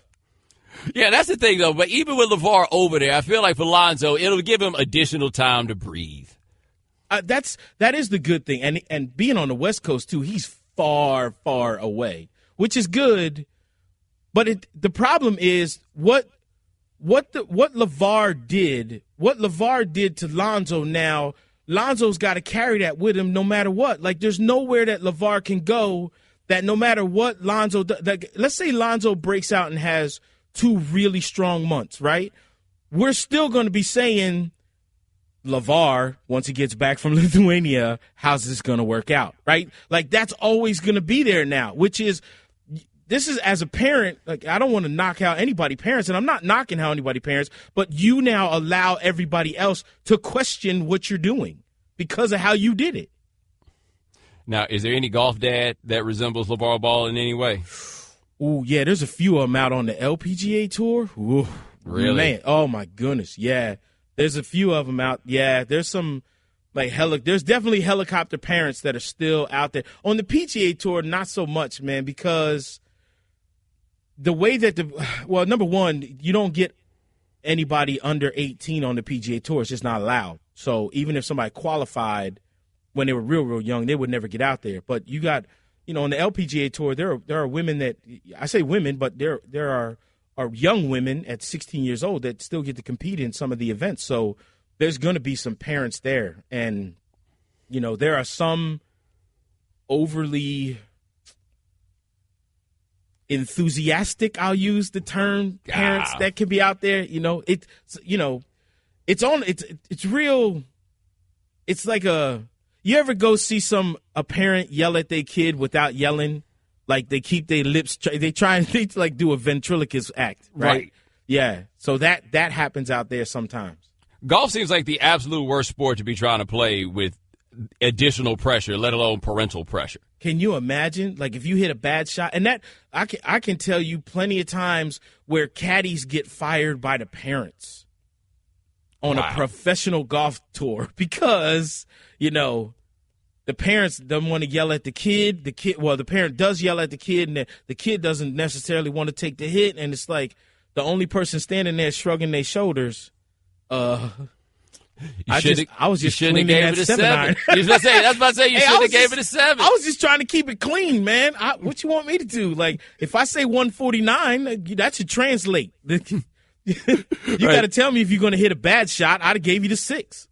Last question from Michael Collins. What did you think about Tiger in the Bahamas? Man, that was. I'm not going to lie. I went into it extremely skeptical because the last 2 times, and me and you talked about it. Like, Tiger's not been forthcoming about his injuries. So I went down there and was like, man, let's see what this dude is really like. Like, because the last couple times he was, I'm fine and I feel good. And he's walking all stiff. And I'm like, you ain't fine. You're not doing all right. Like, stop telling people that everything's good. But this time it was different. It was different with the way that he walked. It was different. He looked the same at the end of the tournament that he did at the beginning of the tournament. And just walking around on the golf course with him, the way that me and him was goofing off is like the old Tiger Woods that I know. And I was still like, all right, just chill. You know, it's only 18 dudes. I know they're really good, but just don't get overexcited. And then he makes an eagle to tie for the lead. And I was like, you know what? Forget it. Lose your mind. We might as well go crazy because if this dude plays 5 tournaments before the Masters, like, I'm not saying he's – and this is, again, where you don't want to just jump off of that crazy train, be like, Tiger going to win again. Like, I don't think he's going to win again right away, but I think by the end of the year, he's going to contend. And contending in a golf tournament for a guy who we ain't seen but 3 times in 2 years, and it's Tiger Woods. I mean, the cool thing is now with Tiger going to play again, that means people who don't watch golf are going to start watching golf again. And for that, woo, I'm all about. I mean, you know how I feel. Like, we're going to have some fun now, boy. And y'all gonna make some more money. That is Michael Collins. Woo. Check him out, covering golf and all other things here for ESPN. But man, thanks so much. I appreciate it. Money, baby. Romance with no finance is a damn nuisance. That's what my wife told me. Ladies and gentlemen, welcome back to the right time. My name is Bomani Jones. Thanks for listening on ESPN Radio and the ESPN app. All guests joined us on the Shell Pennzoil Performance Line. Thanks to Michael Collins of ESPN for joining us in the last segment. Thanks to Jonathan Givony of ESPN for joining us in the 6 o'clock Eastern hour. Thanks to Ramona Shelburne for joining us in the 5 o'clock Eastern hour. Thanks to Aaron Schatz for joining us in the 4 o'clock Eastern hour. Remember, if you miss anything live, check out the Right Time podcast available on the ESPN app. All right, 888-729-3776. That's our telephone number. All right, Shannon, what we miss out on today? We know you can't be on top of all the news and information of the day. Now, if you haven't heard. All right, I don't know what it is about South Florida, but it seems to be a bit of kryptonite for Tom Brady. Of course, the Patriots lost last night. Brady is 7-9 all-time in road games against the Dolphins. And if you haven't heard, here's Bomani Jones earlier today on the Right Time discussing the Patriots' loss. Playing for them just does not seem to be fun. Like, you have to really love winning, I feel like, to play with them. Where there has to be nothing in this world that you love more than winning. And I understand that people will then say, well, that's what it should be if you're an athlete or whatever it is, and nothing should be more important than winning, so forth and so on. Okay, I get that. But, man, it seems like the only thing you get out of that with the Patriots is winning. You know they're not going to want to try to pay you, right? Like, it's not like you're going to get your bread right messing around with them or anything like that. Like, nah, bruh. All you getting out of that is victories. That's it. Because I ain't going to learn your name, as evidenced by the fact that I was watching that game. I don't know who any of those players are. All right, Shannon, I'm going to go through this. Like, while we're here on this, I'm going to try to find some cats that are in, just go through the defense. Because I feel like the offense, we halfway know who their guys are, right? They got them fan favorites. They stand out. You remember when you see them. Now, on defense, let me ask you this, Shannon. Have you ever heard of Marquise Flowers? Is that the guy with the dreads? I guess it's possible. Lawrence Guy, are you up on him? Nah. Landon Roberts? Nope. Jonathan Freeney. Wait, that's not Dwight? No. Spelled different and everything. Johnson Batamosi? Nah, of course not. Trevor Riley? Mm-mm. Eric Rowe? Nope. Eric Lee? Sorry. Jonathan Jones? No, he's not a writer. Oh, well, then no. Then no.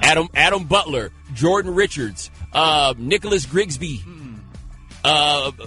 Jacob Hollister. All right, Jake. You know what's disappointing is that I used to take pride in knowing NFL I used to know everything. Too. And where they went to college. I don't know anything about these guys. Jacob Hollister. Which side are you guessing on? Ooh, Jacob?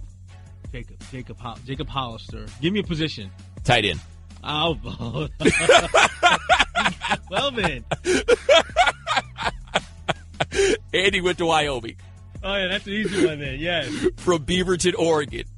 Like it all fell apart as you asked for more details. I did not. Once you said tight end, I was like, okay, well the fun of the game is now evaporated.